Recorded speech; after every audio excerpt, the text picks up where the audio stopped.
Yo, excuse me. Hi. Are you Hi. working anywhere this summer? No, I'm graduating law school. You graduating? Yes, Where are you working? I'm going to be working at Wilson Sonsini in the Palo Alto area. Oh wow. Do you mind? I go around the country just interviewing the top students of the top colleagues about their advice for other students who want to break into the industry.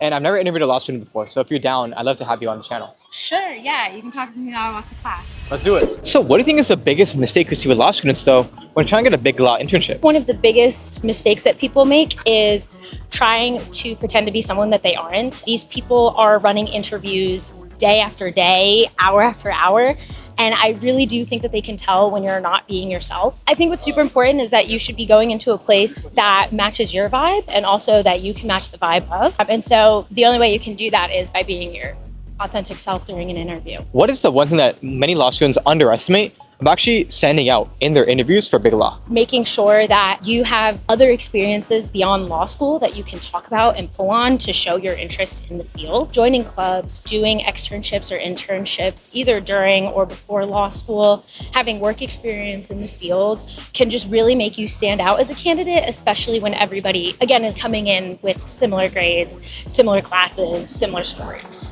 And a lot of people say that Big Law is where you go to work on the weekends. And Big Law is the place where you work 7 days a week. What's your take on that?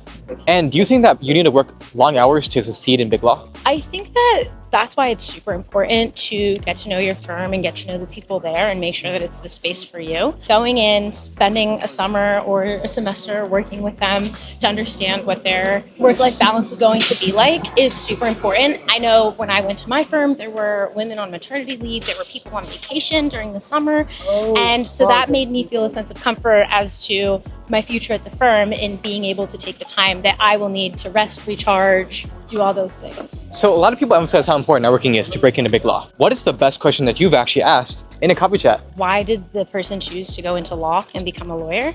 And also asking why did they choose that firm, if they had been there the whole time or if they've transferred to that firm, asking why they transferred to that firm.